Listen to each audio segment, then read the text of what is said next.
All right.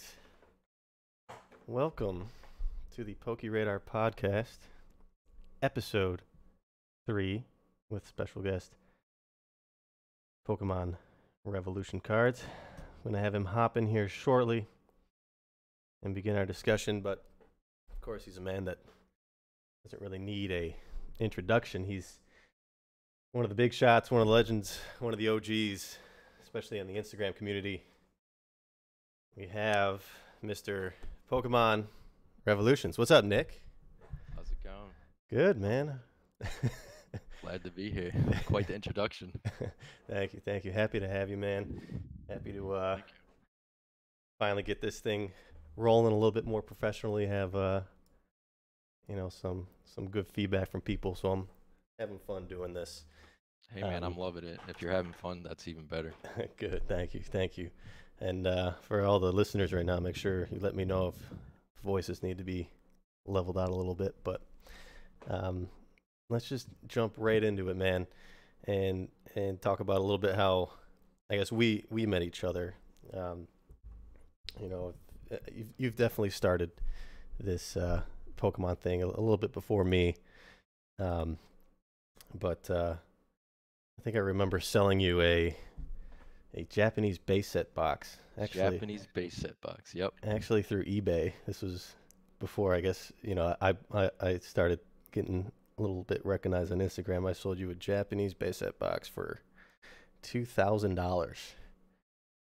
That was the price? Wow. I Okay. believe so, which actually surprisingly stuck for quite some time, It did. and until recently, where I think it's shot up quite a bit due to some openings, some hype, and of course just overall, it's a beautiful product. I mean, it's something that it's You know, probably one of the things I very regret old. selling.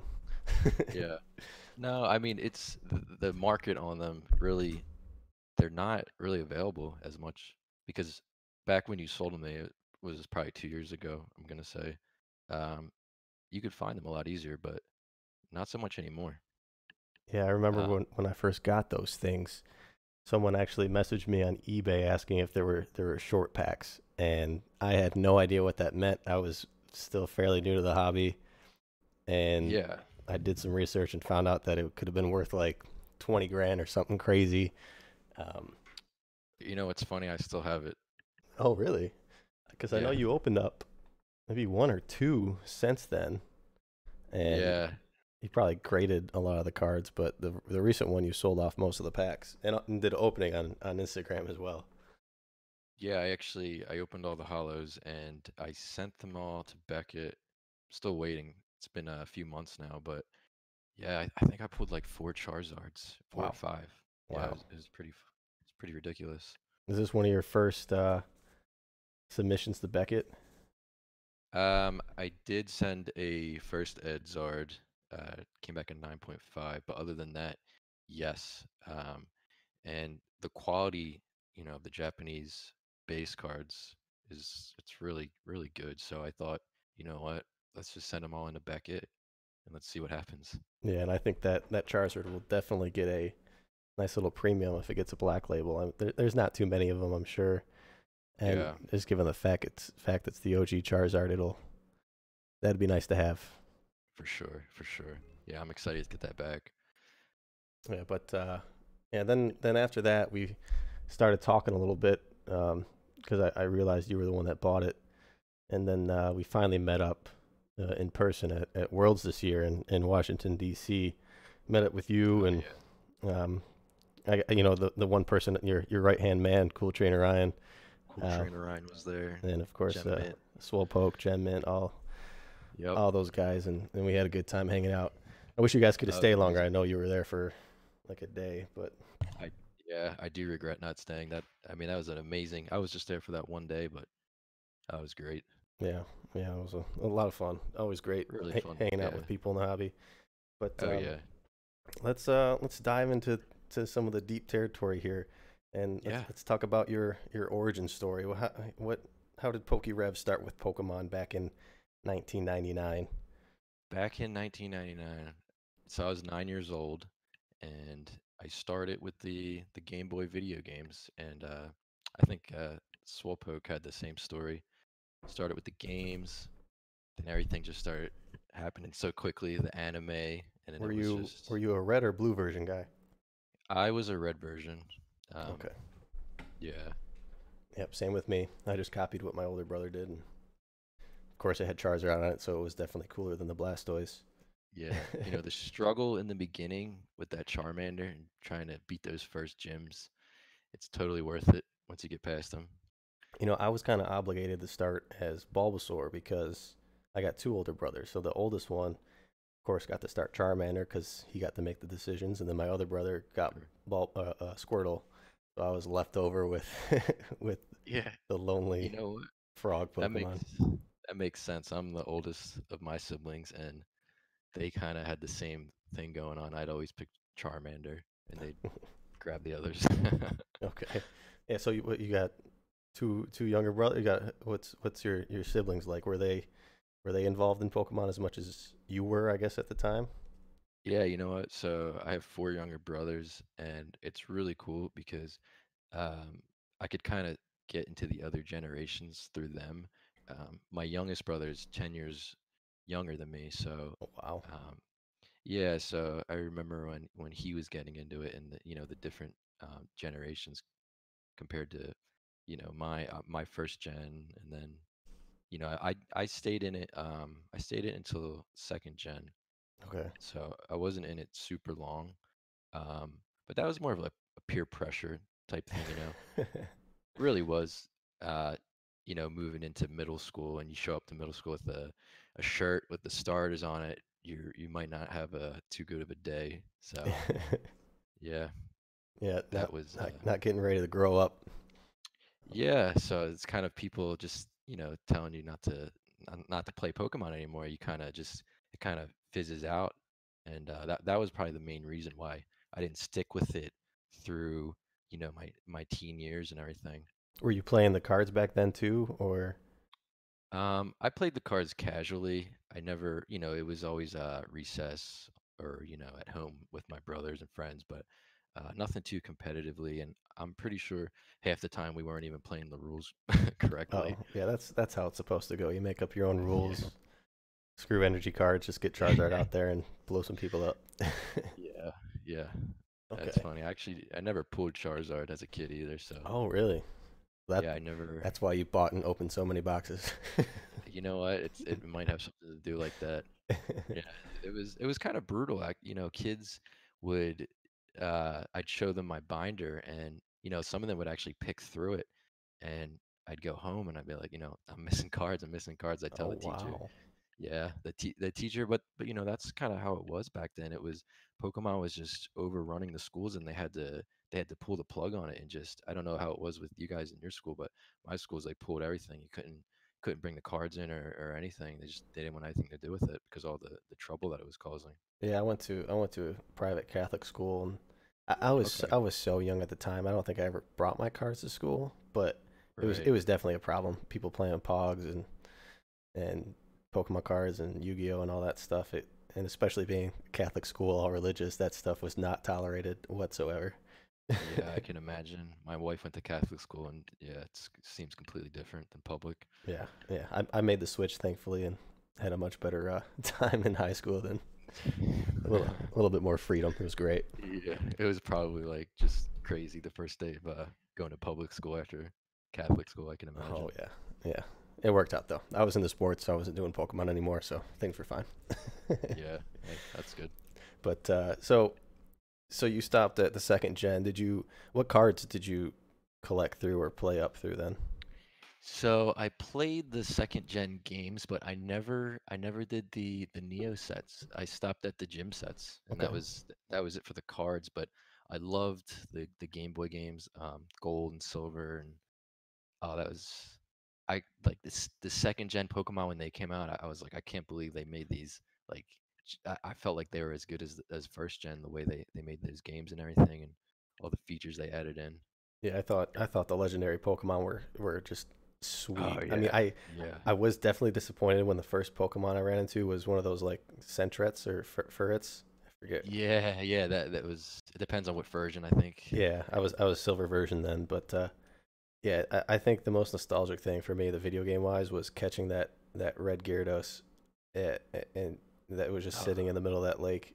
I think it was Lake yeah. Rage or whatever it was called. Hmm. That's my favorite moment in Pokemon video game history, I guess. Yeah, and that's my favorite card is Shining Gyarados. So it's just that I just love it. Evolves from Magikarp. Magikarp's just like this weak little Pokemon splashing around. It just turns into this like insane beast. Yeah, yeah, yeah. He definitely would have been probably the favorite if Charizard didn't exist, I think. Yeah. But yeah, okay, yeah, very similar stories. I mean, I actually got into Ruby myself for a little bit, but I just didn't have any. I didn't care about it. I wasn't into it, Yeah. and that fell off pretty quick. But same with the cards. I remember a little bit of the gym sets, and then it was done. So very similar stories there. So then getting back into Pokemon, we've talked about this a little bit before, and I mean, you haven't been in the game, you know, it's like shockingly long, but you Yep. got in at a good point. Can you tell us a little bit about that? What got you back into the game? When did you get back into cards? So a lot of things in my life I kind of just stumble upon, and I was one of the things I was doing. I think it was early 2016. It was just a little side thing. I was the Game Boy games. I was buying those in bulk and restoring them to new condition. I don't know if you know about the batteries in them, but they go bad after Yeah. a certain amount of time. So buy. I heard about Pokemon Go. This was earlier in 2016. I heard it was going to be coming out. So I said, you know what? Let me start buying up all these Game Boy games in bulk because I feel like this is gonna bring these prices up on these games. So I was buying hundreds of them, red, blue, gold, all the At what Gen price? 1, Gen 2. Um, you know what? I can't quite remember, but it was Was it under it, $10? it was probably in that area. Okay. Yeah. Stores, even like game stores would have like boxes of them sometimes. But Yeah. so I started buying them up, and I was, I fixed them up and everything. And I was getting ready, and I was searching on eBay because I was buying a lot of them off of eBay, and I saw a base unlimited booster box, and it was $900, and I think it probably came up, like on the sponsored listings or something related listing from my browse history, and I said I didn't even realize that you could still even buy new Pokemon cards, still sealed and everything. That's how long I had been out of it, and I hadn't really even been in collectibles markets at all at that time. Hmm. So it was really fascinating to me, and the I'd been doing pretty well, and I said, you know what, I want to buy this box for $900, and I just want to open it. Like I've never in my life opened a full box of Pokemon cards. When Yeah. I was a kid, buy a couple packs here and there every week if we were good, but nothing crazy like that. So I said, you know what, I'm gonna splurge, and I bought it. Got home, sat down, was super excited, and like I was like so excited, like I didn't even realize the size of the booster boxes. I picked it up in my hand. I was like, that was kind of small. I felt like it was going to be a lot bigger, but Yeah. because I'd never seen one like that in person. So opened it up, and oh man, I went to town. Opened every pack, pulled Charizard, Blastoise. I think I pulled all three starters, and that was it. I was that was it. That's all they wrote. I was hooked. Wow. So you And started with a boom there, with a big purchase, and I yep, mean, I'm sure your wife was laughing at you when you were everyone. all giddy with Oh joy opening up a, a Pokemon box. Everyone was laughing. My brothers, everyone, they're like, "What are you insane? You're spending $900 on Pokemon cards." And I said, "Look, I mean, this is something that I really want to do." And I started getting into it and learning about PSA cards. And I said, I could sell, I could send all these cards to PSA. Maybe I can even make a little money off of it. And I started getting into it. And I started. The first thing I looked at was the prices of everything, and I said, "This is insane. I feel like this stuff is super, super undervalued." And that's kind of where it started from there. I just kind of just I looked at it like it was an opportunity both for business and both for nostalgia and everything like that. Oh, it's amazing that you were able to kind of catch on so early. I mean, like you said, you were doing pretty well. I know you're a self-built man, so you've got that business sense, and that's probably Yeah. been a big part of helping you get to where you're at now. Because you know, when I first got it, I got in around the same time as you did, I guess. But I was doing it purely nostalgia. I wasn't even thinking about business. Yeah. And I mean, right off the bat, when I got in, it was like, and I got into the Instagram community. I see this Pokemon Revolution guy. He's got 10,000 followers. This is the dude. This is the man. You know, and I've heard a lot of people say that same thing where, you know, the your page, your stuff that you share is inspirational to get people to get going on the business side of things. And I honestly think that seeing the way you were doing things was a big push for me myself to start turning it into profit so I can continue to build and chase you. That's You know, you were yeah. you're someone I wanted to chase and try to beat out, which is a very big feat. But No, um, absolutely. That's really nice to hear that. And you know, it's things like that that kind of actually comments like that and things that people have said like that that really is why I don't want to get sidetracked, but why I started up my YouTube channel recently. mhm. Um, I really got to the point where I want to, you know, help other people, and really kind of if one of my videos can inspire them or you know motivate them or just you know maybe make their day a little bit better or you know keep the hobby growing and everything, I'm all for it, and you know just having a lot of fun with that. But yeah, I appreciate that. Yeah, no, it looks really good. I mean, we were talking about that a little bit before we hopped on here, and you know, it sucks that you lost your old videos. I don't know if there's a way to still get them, but you know, you're starting to do things the right way with YouTube. You got some great thumbnails. You know, you're doing talking about some great topics. I mean, I love watching it, and you know, you're a guy with so much experience handling this stuff, and you've dealt with so much product that you're the right person to hear from. So I'm glad you're doing it as well. I know you got Yeah. Ryan making all these snarky comments at you, but Oh yeah, you well, know, you that's know, that's one thing I have to, you know, deal with is cool trainer Ryan. He's kind of for life. But no, I'm totally humbled and I'm totally overwhelmed by the support everyone's been showing me, and you know, like the more people that are showing support motivates me more to bring out more content and more videos and get into more topics because I know I have people that are interested in it, um, yeah. I mean, and you people are went enjoying it. So from 0 to 3K, 2.5K subs in a week, and I know you just hit 10K on Instagram as well. Again, congratulations. thank you. um, and Yeah, it's been a roller coaster, but it's been fun. The last week in itself has just been crazy for me, but I'm loving it, and I love trying new things, and I'm really motivated once I get started with something to do the very best that I can yeah, for now everybody. So circling back a little bit to Cool Trainer Ryan, actually, this is something that's really cool that I don't think a lot of people talk about or think about is kind of your partnership with him. In some cases, I mean, you you see on Instagram, there's the CTR PR Instagram and eBay page out there now. You guys are doing business together yeah, at so some form, if you want to.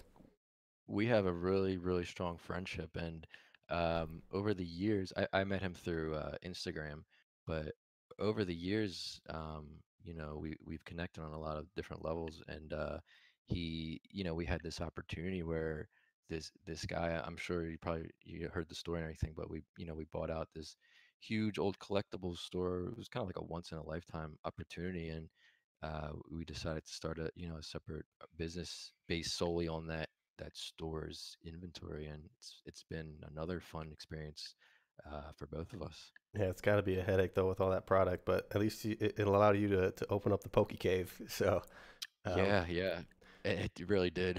yeah, but that's definitely a really cool thing. You know, I've gone through a few instances where um, I've been thinking about wanting to do something like that, but yeah, it seems like a big project to take on. But you Yeah, know, that partnership is a really important thing for people to understand because you can do so much more with having somebody like that next to you, and that's something that I've started to pick up a little bit myself now. I did a deal with Swolepoke, like I talked about on the last podcast, um, and it's just so yeah, clear to me that you can yeah, it's just so it makes so much sense to partner up with somebody or a group of people so you can, in case you run into that opportunity, you can get it instead of missing out on it. Even Gary, you know, King Pokemon had a partner back in the day and still does.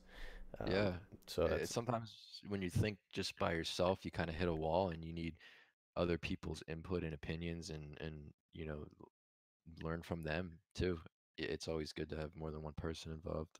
yeah, yeah, and that brings me to this one of the things that kind of drove our relationship to the next step, and some of the other guys was that deal in Worlds.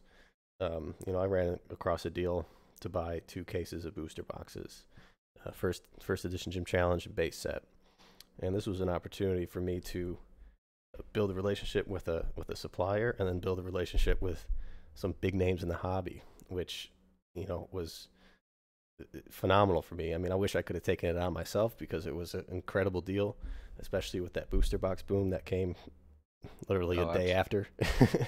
And yeah. yeah, thankfully you were a part of that and chipped in, and I got you some Oh, I'm boxes. thankful. Yeah, I'm thankful towards you for involving, yeah, I know but it was a good little good things scary. come back around to both, to people. So I'm sure there's gonna be more things coming your way. Yeah, yeah, I'm looking forward to it. Just gotta be ready for it. Yep. Um, but that's one thing about you that um, people are probably very curious about is your your booster box collection. I mean, you probably have the coolest display of booster boxes anyone has seen with that wall in your man cave. That thing is beautiful to look at. Um, and just diving through some of your photos on Instagram, which I have pulled up here. You have these stacks of first edition fossil and jungle, but one of the most astounding photos is that wall of open booster boxes that you have. Yeah.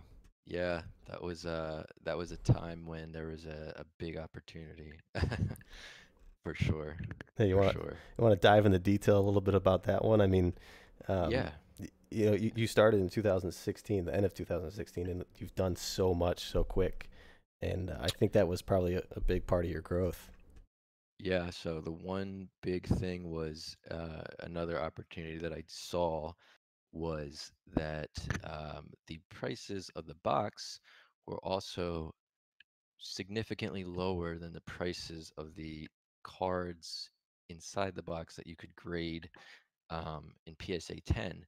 Now, you could go and you could buy, I'm gonna try to remember prices here, but something like a first edition Rocket box, I want to say like, I don't know, 500, 600 bucks. I might be wrong there, but something really low. Um, and it was like I knew it wasn't gonna last because I saw all the people that were funneling in to Pokemon and to the hobby and everything. And I said, okay, you have an opportunity right now. You can start buying up, you know, as many boxes that you can find, and we can start breaking them. We can start grading hollows um, and start making money off of this. And that led me to the next level when I looked at it and I said, back then, the only people that did complete sets, including non-hollows, was the people that were going after first edition base. And they would, those people would get the complete sets. And I looked at it and I said, well, why isn't anybody doing this for Jungle, Fossil, Rocket? These sets the artworks are amazing. And there wasn't any graded not non-hollows on the market.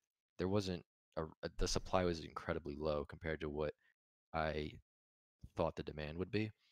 So then I started breaking entire boxes and grading everything in the box. And I don't know if you're on it's probably super far down, but I have like one of my biggest subs. I think it was like 5,000 cards at once. Yeah, Um, but I was constantly uh, breaking boxes and just grading everything. And um, that was that opportunity there from probably end of 2016 to the beginning of 2017. It was super short, but um, that's kind of when I did my big time box openings, and I would literally just sit at my desk. I would turn on Pokemon Season 1, the anime, and I would just sit there and I would literally just open boxes like WotC boxes like like nothing, and it was insane. And I thought to myself, I was like, I'm like, Nick, you're never gonna be able to do this again.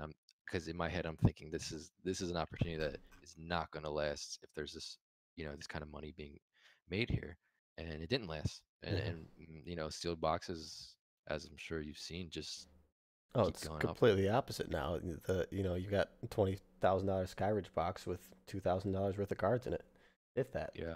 And that's just the natural progression of collectible cards as we've seen from sports and Magic the Gathering. But yeah, I mean that is something I'm extremely jealous of, and that's what I got into the hobby again for, is to open stuff and collect things. Um, Hitting on that one point real quick that you just said, the $2,000 Charizard card compared to a $20,000 Skyridge box. That's one of the other things that I had always seen it that way, as the sealed boxes and the packs as collectibles in it themselves, and a lot of people never understood, even back when, say, Skyridge box was $6,000, and even the Charizard card was whatever, $3,000, $4,000.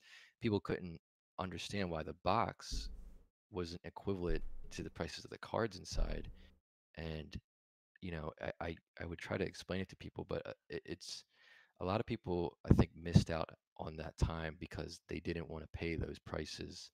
Um, they thought it was high, but in my mind, I'm thinking they're super low still. yeah, yeah, and that's just one thing that people have that's why you got the edge. You're a smart guy. That's something you saw that no one else had the balls to go over that and say I gotta buy now. I mean that's something that I'm even thankful that I did it to a certain extent, even after the Pokemon Go boom, when Right. prices were. I mean, it's going to be like that in every era. Every 6 months, it's going to be, oh, prices are too high. I shouldn't buy. But Yeah. it's I look back now. I look back 3 months from now and Oh opportunities that I yeah. missed because I was being cheap, and Yep.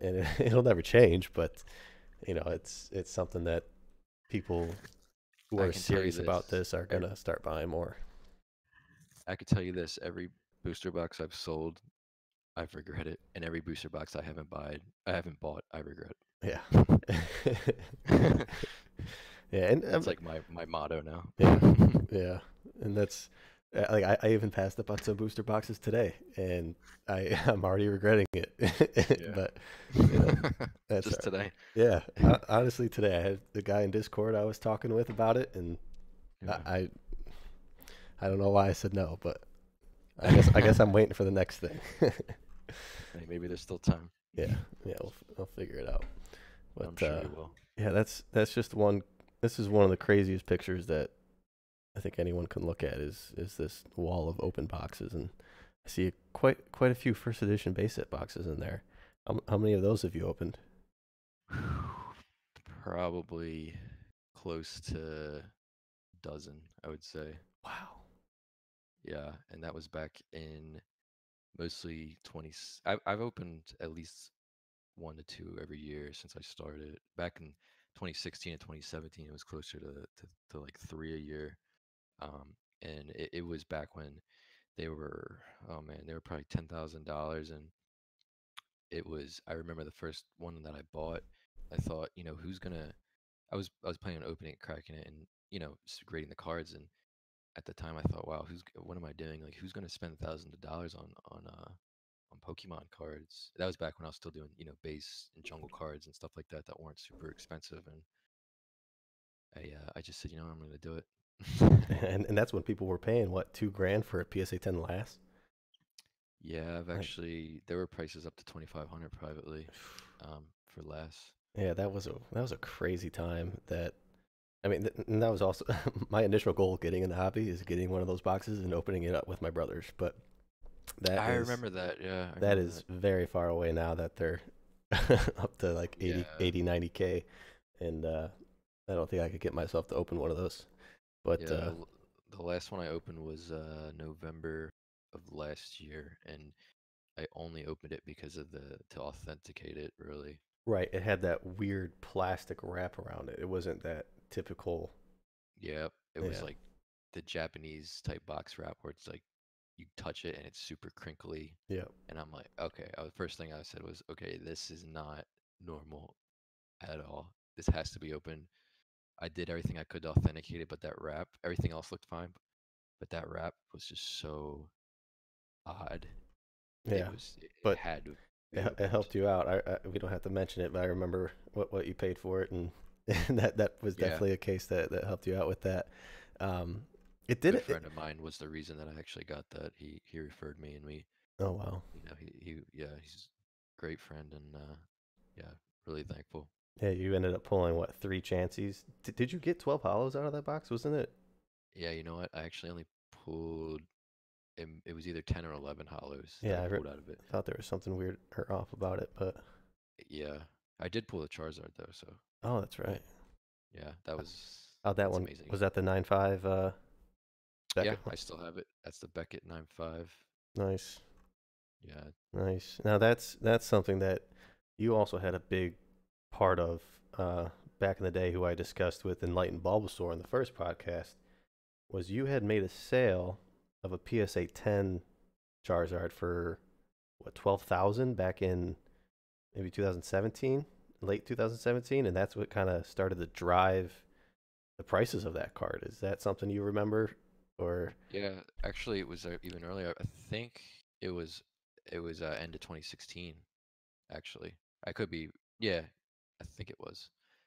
It was during the Go hype, Okay. and what happened was that was my first edition base box that I purchased and cracked. I think it was like $10,000. It might even been 8,000 honestly. And I remember doing that, and I sent the cards in, and it was just so many tens. It was like it was ridiculous ratio, and I feel like back then PSA really wasn't paying attention to Pokemon, and they kind of just they would grade cards, and they weren't super strict, and not that they weren't worthy of 10, but it was just they were really clean. But I got like a 10 Zard, a 10 Blastoise. I think it was like two Venusaur, and it came back a 10, and I got the cards back, and then I looked it up, and I think the last public sale was $6,000 for one, maybe like a year before that or earlier that year. Hmm. I'm like, oh my gosh, who's gonna pay $6,000 for a Charizard card? Like, this is insane. And so I was like, I'll put it up for 8,000 or best offer. And oh, I was like, I closed eBay. I finished my listings real quick. They all went up at the same time. Looked at my phone, got a message. Hey, I'm interested. I'll pay you 4,000. I was like, Looked again, like a second later, somebody else said, I'll give you 5,000. Then I started going back and forth, and all these people started messaging me. And by within an hour, I had like two people that were ready to pay $8,000 listing price. And and they, they had to get the money ready or whatever. And I said, yeah, I put it too low. So I bumped it to 12,000. And Was I it said, it was okay, the only one on eBay? yeah, because back then there weren't really any at all, like from what I had saw. Like literally the last one sold before that I think was early that year. So none since then. And this was late 2016. And so I put it up for 12, and I said, all right. It was super late, and I said, all right, now I can go to bed, and I don't have to worry about this because I put the price up so much higher, and I can think about it and see what people are gonna offer me. Middle of the night, when my phone rings, buzzes, and it's like, your item sold, you received $12,000 payment, and I just looked at my phone and I said, are you joking me right now? And then all these gears started going off my head, and like my brain was just like, okay, let's go Pokemon. Let's get another first edition box. And I just I kept buying them, and I would go on, I kind of lurked on E4 back then in 2016. I didn't really comment or start any threads. I would just kind of lurk and learn and everything. And I remember there was a thread, and people were arguing about the price of first edition base boxes, and people were saying, it's insane. You can't pay $8,000 to $10,000 for a first edition base box. You'll never make your money back. And I was sitting there like, eating my popcorn, just like, I okay. just did. I I was just like, I'm like, okay, I'm gonna go get my next first edition base box. I just did. I made money on one card. Yeah, well, that's Wow. what I'm thinking in my head. So I'm like, Yeah. all right, time for more. Wow. That's awesome. I mean, that's incredible. I mean, how would you go about finding? I mean, is that how you found these things on or on E4? I mean, today Uh, it's almost impossible to find them. How did you go about finding them? I'll tell you what, John. I literally would just go on eBay and they were sitting there half the time. Oh They were man. literally they would be sitting there.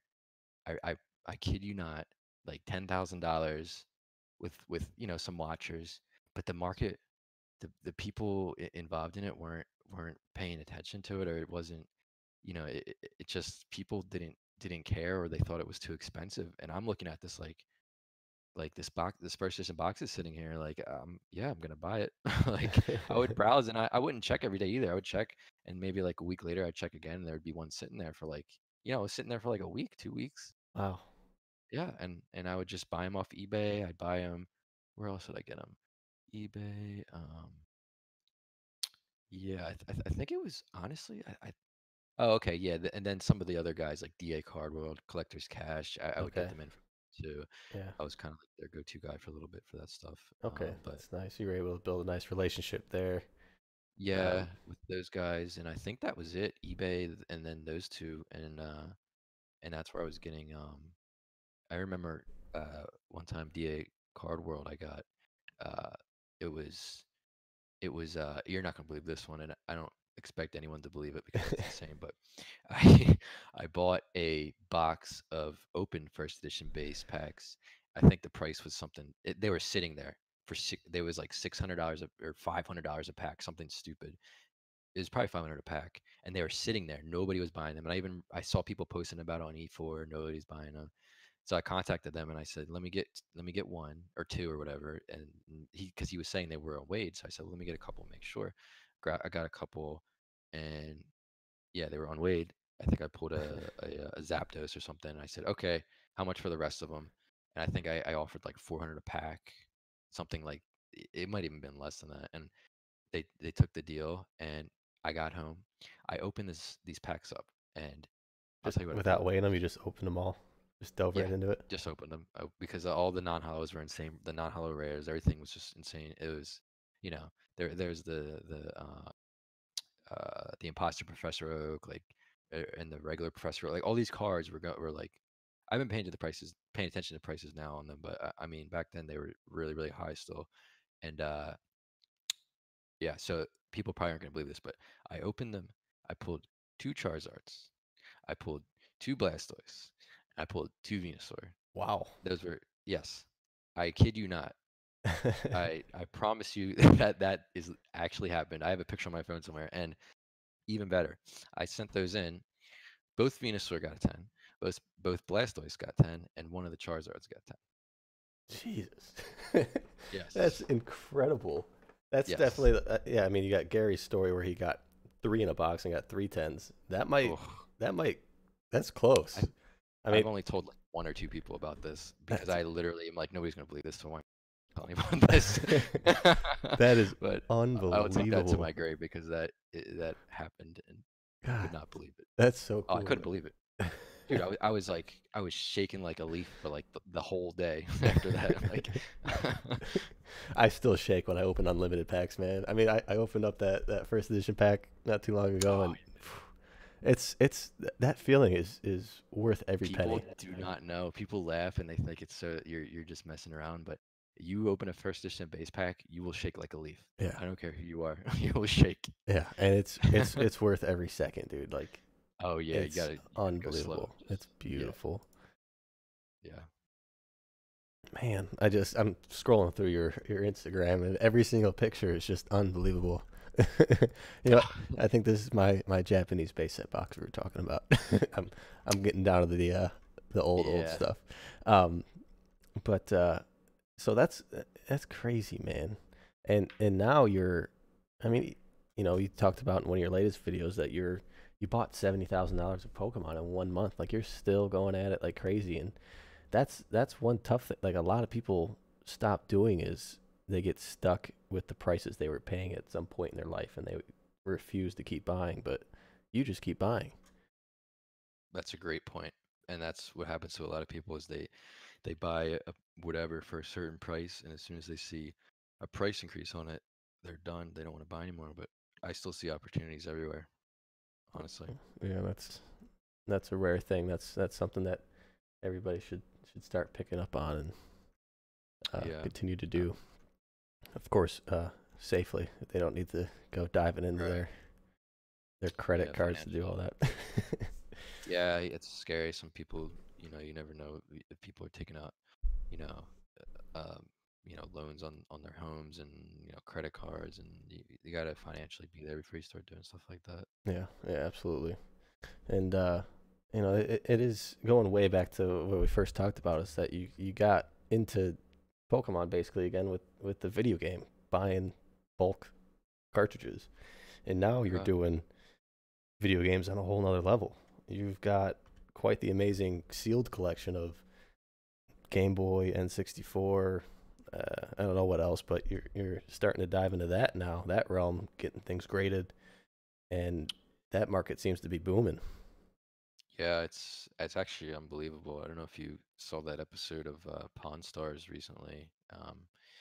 They had Wada Games on with Heritage and showing the Super Mario Brothers. And right now, I don't know exactly what is actually going on with that market because there's a lot of big time companies and people behind that, and it could be a lot of people pumping it up, which I think it is, honestly. Heritage actually partly owns Wada Games, so they're working together to get that market going. So I'd be super careful.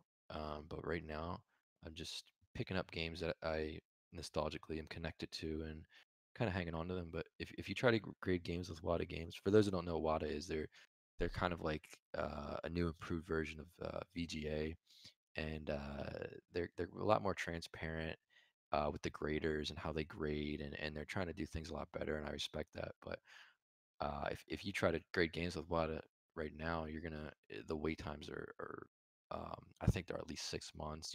Oh wow! Everybody's sending their games in. It's like when PSA had that huge influx and just got insanely backed up.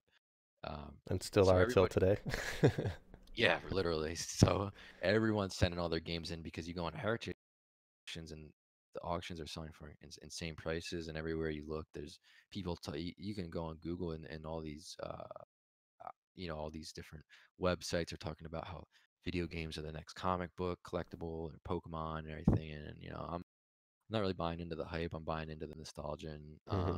when I see something for a price that I can't pass on, I pick it up. But Well, yeah, it's an I think that's exciting time. how all these hobbies and markets are built is off of that to some extent. I mean, you look back to even Scott Pratt talking about he's been pitching trophy cards for 10 years, 10 plus years, and now they're the biggest items in the hobby, and that's you always of course have to be cautious with especially when you have a legitimate business behind things kind of pushing it, but that's how these things are built, and there's so much nostalgia in these video games.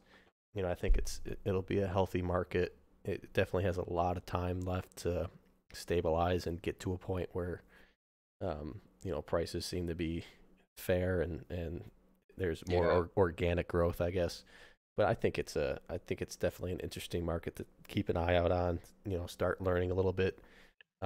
We talked yeah, about that in the past. Just get your hands on some of this sealed, video games and understand the different types of seals, understand the different types of exactly. releases, and just educate yourself. I mean, that's Yeah, one thing I get so many questions on is authenticating packs and is my pack resealed? Is my box resealed? And it's of course really tough now with prices of things, but I was able yeah, to handle so much that I can tell by almost just looking at pictures now. But obviously getting your hands on things is much better. But people just need to educate themselves and the one invest in knowledge. Open stuff up yourself, get a feel for it. exactly. Yeah, you can't really know unless you've experienced it yourself. And going on the resealed stuff, everyone obviously probably knows that's listening in on this about resealed first edition base boxes, and that's something that I'm actually going to be doing a video on sooner than later, because I think it's not a huge problem, but if you have somebody that's spending $75,000, $100,000 on a box, um, you really need to educate yourself, because I see people coming in and they get a picture of first edition base box from a random person online on Instagram, wherever, and even eBay, and it's clear wrapped. They don't know what to look for, and it can be a huge mess. Yeah, that's good that you brought that up. That's something I wanted to ask you. Um, and I know that for a while, some people have kept it kind of a secret for them. Not It's not a selfish thing to keep it for themselves. I think that's smart. I know Gary has a few uh, things he looks at for boxes that he doesn't tell people. I think it's more of a uh, being careful because of the wrong people could be watching that video or seeing what Yep. those little things are and attempt to work around it. So that's good that you're going to share that. Obviously, um, Yeah. you'll maybe hide one or two things still, but um, I'm gonna do it to a certain point where it can yeah. help the average person just to figure it out. And honestly, I don't even sell any of my empty first edition base boxes or packs. I have so many that I Hmm. have stored away. I refuse to sell them right now just because of the people out there that are messing with those packs and boxes, and Yeah. you don't know what to do with it. So I don't care. I won't make money off it to fuel a scammer. Right. And that's even something that Swolepoke and I we're keeping an eye out on and seeing some shady things going down. Yeah, We don't want to throw anything out there, but we're keeping an eye on it. And if it ever pops up publicly, we'll be able to share it with others. But yeah, I mean, there's a lot of people that are buying those boxes and in good nature. That's something that's yeah, one of my favorite things to actually collect is empty first edition base boxes. Now, most of them aren't mint, like I'm sure yours are, because you open them yourself, and most of the ones you see on eBay are beat up a little bit. But that's something that someone can still reseal, and an yeah, uneducated person can lose out on. yeah. I mean, I wouldn't be against selling it to somebody I personally knew in the hobby that obviously isn't gonna do anything shady with it. But I wouldn't. I'm not putting them on the open market right now. Yeah, smart. It's But admirable. yeah, I don't like seeing people get scammed and things like that. Because I've been there. Yeah. I know what it's like to get scammed for first edition base box. And Oh, do you want to talk about that? I forgot about that. yeah, I'll touch on it.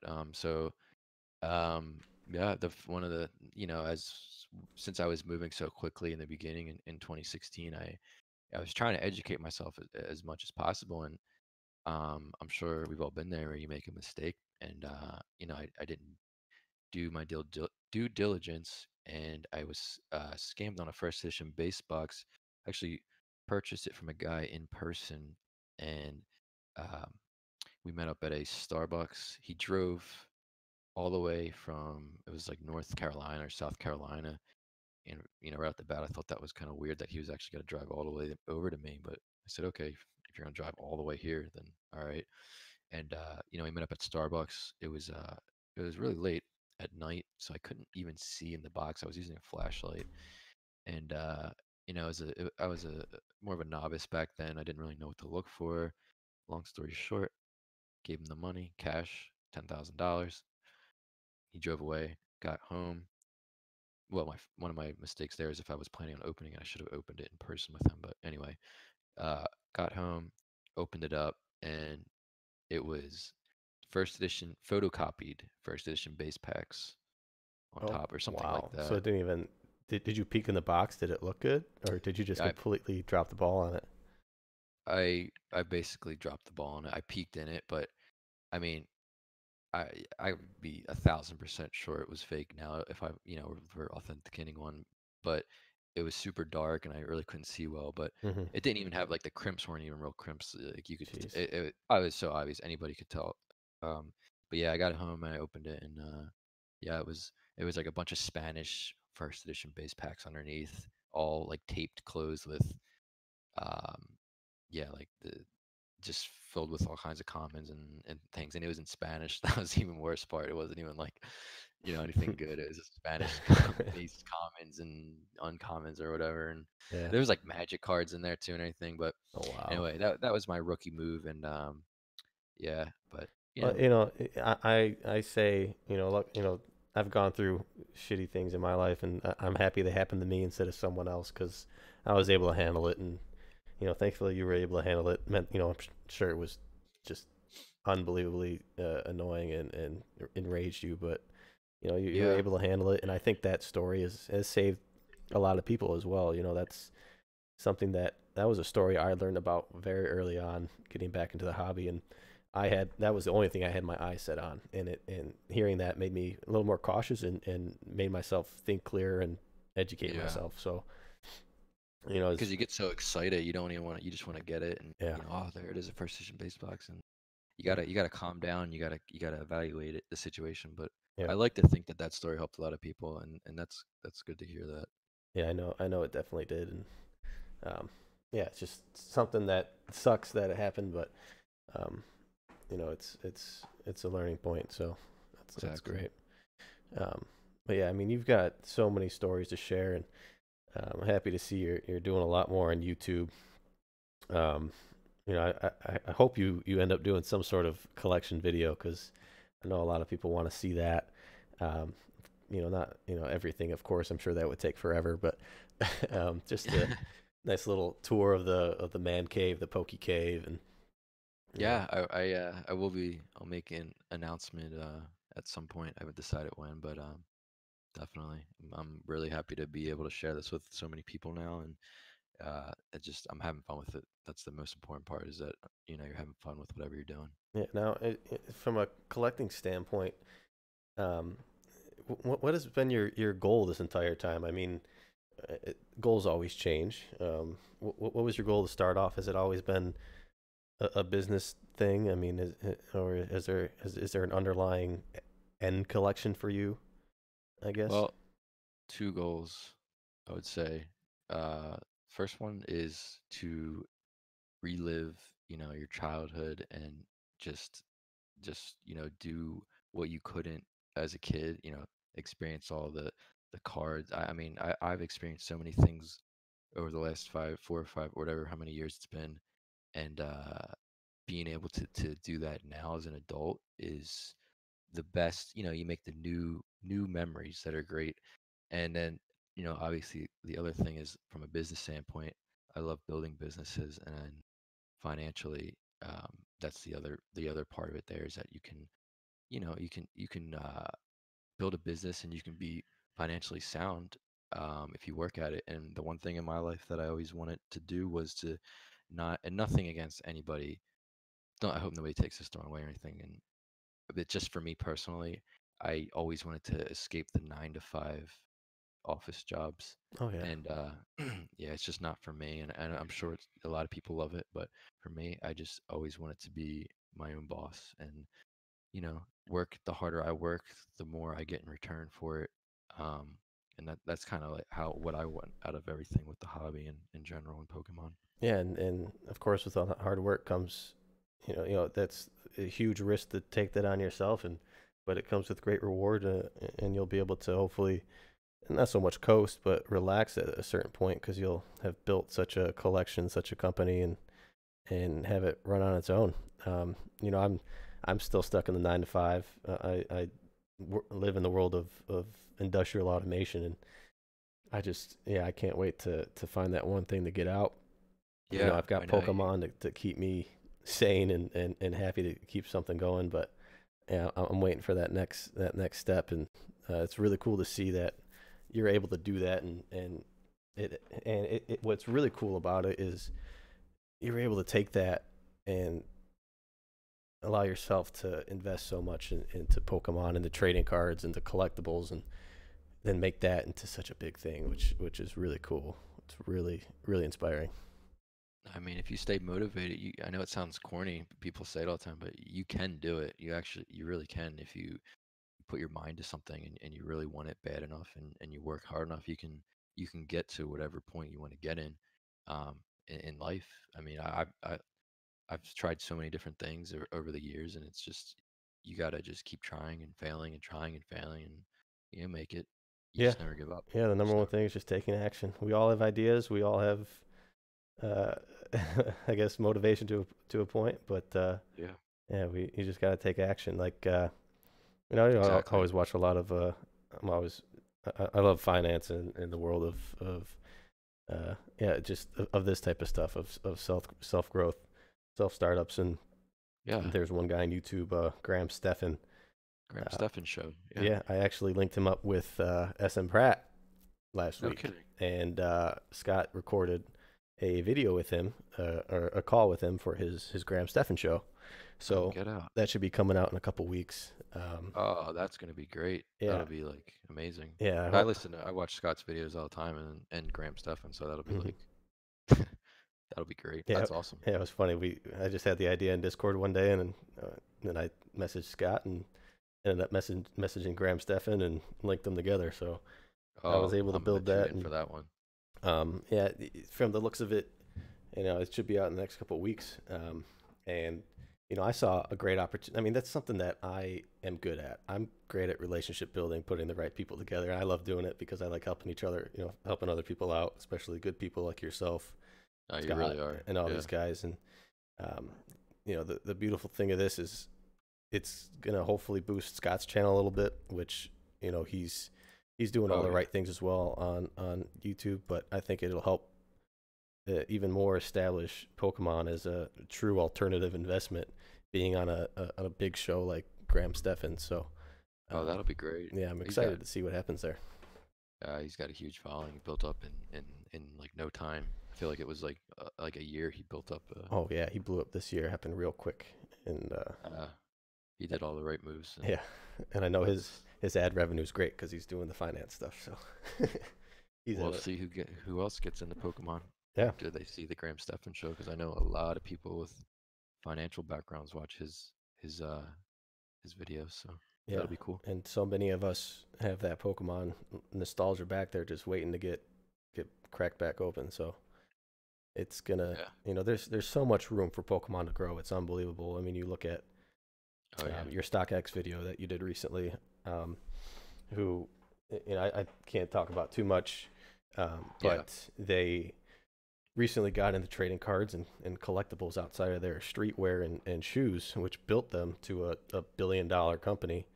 Um, the reason that shoes and streetwear has gotten so big to where it is today, so mainstream, is because of that pop culture connection, and and and that's just something that is just ready to be picked up with Pokemon.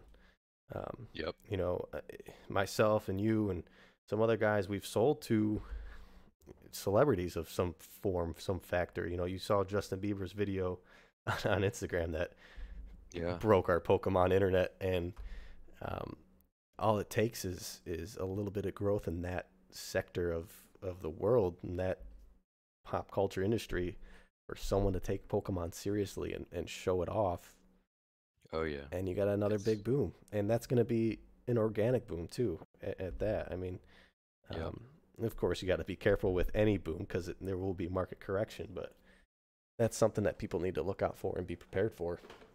Yeah. Uh, We have a long way to go here. yeah, Way to go. so I'm really excited about that and glad to be a part of it. And hopefully, I can That's great. get some more Yeah. involvement. Yeah. I'm definitely looking forward to watching that. So yeah, well, cool. I got one more question for you. We're coming up on an hour here, and that's kind of where I like to be at. Yeah. Um, this was a fan favorite question, but I'm looking at one of your YouTube videos now, and we got to talk about beard care.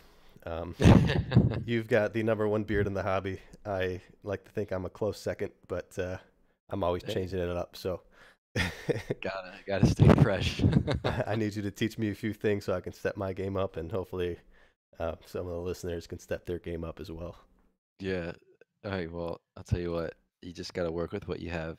You know, if you can pull off the goatee, do that. If you can pull off the mustache, if you can pull off the goatee, connect it to the mustache, do that, or whatever you can do.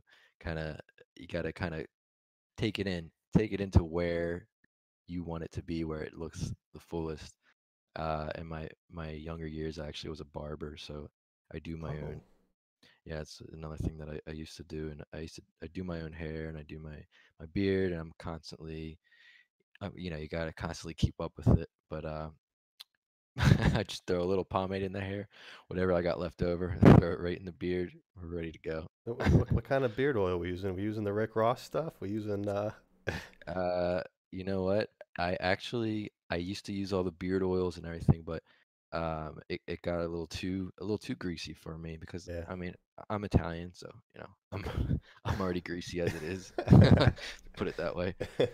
So that stuff works for a lot of people, but for me it's a little too much. So just a Okay. little pomade, Yeah, clean it up, that's good. That's good. ready Yeah, to ready to roll. I'm definitely a little cut down now. You know, I've been feeling the shorter beard length, um, Yeah. but I always come. It's never a consistent thing with me. It's always grow it out a little bit and cut back down, grow it down a little bit, cut back down. You know, I get a little bit of red in my beard. Actually, I get a lot of red in my beard, and Yeah. it's something Like that I just mentally I can't get over. I can't get over that hump. Yeah, I've done the dyes and all that, but it just doesn't look right to me. Even though I'm sure it looks right to people seeing me for the yeah. first time. Um, but yeah, it's something that I hope to figure out because I like having that beard, man. It's a nice look. It's a good Yeah, look. you gotta embrace the red. You know, there's guys that have red, there's guys that have gray beards and they rock it. Like there's Well, guys that that's the thing. I think the red beard is gonna turn into gray pretty soon, like sooner than like your beard. You got some dark hair there. yeah. So I'm a big fan of the silver, the salt and pepper look, you know. Oh So yeah. you know Yeah. the George Clooney, the whoever it is. So I'm looking forward to getting that gray beard. I just gotta wait for my Oh time, I dude, think. you kidding me? You could rock that. Oh, absolutely, Definitely. absolutely, and I can't wait for it. I'm very excited. It's So gonna be a yeah. great time. But man, again, you know, I appreciate you being on the show. You know, I'm humbled to be a good friend of yours at this point, and you know, hopefully one of these days I'll make my way to your side of the country Yeah, likewise. and hang out with you and see some of the collection that's hidden away in the vault. Yeah. You know, it's and of course meet Cool Trainer Ryan again. Oh I'm yeah. trying to get him on the show, but he's a little reluctant, so I might need Yeah. your help. It's hard to get him to do anything. Yeah. But yeah, man, if not, hopefully we could get Worlds in this coming year. It might be a little tough overseas, but I'm gonna do whatever I can to get there. I think that's gonna be a lot of fun. So yeah, I feel like I want to get there too. But yeah, that's awesome that we have Worlds now to go to, and a lot more people are participating in it. yeah, it's great, and hopefully a lot more people can keep going. I know it's again London's far away for most, but Yeah. you'll still get a good crowd there, and I'm hoping I can get my first trophy card there. But Ooh. we'll see how that one goes. All right. I mean, I feel like if anyone, you could probably make it happen. Yeah, I guess so. I just gotta meet the right people. But Exactly. You're dude, good at that. keep your YouTube up, man. I'm loving it. Thanks. You know, if you ever need a special guest, I'll be Yeah. more than happy to come on. No, Um, definitely. but make sure you guys follow him, PokeRev on YouTube and Pokemon Revolution Cards on Instagram. One of the best follows you can have in the hobby, man. It's your stuff is incredible, and you know I'm jealous, and I'm gonna keep chasing it. You're part of my motivation. So Oh, thanks so much. I appreciate all the kind words and the support and everything from yeah, everyone. absolutely, absolutely. The community loves you, and you know you're a good guy. So I'm glad to be here. keep Thank it you. up. I want to see another zero on that follower list. Hit 100K. Ooh, next goal. But yeah, man. Thanks again. Have a great rest of your night and great weekend. Oh, one more question for you before I end Yeah. this thing. Are you gonna pass this on to your kids, or are you gonna open all this yourself? Oh, I gotta pass it on to them. But honestly, right now I don't know if they're gonna appreciate it or not. They got a Yeah, 1 year old, a 1.5 year old, and a 1, so we'll see you got how some they. time. You got Yeah, some we'll time. see.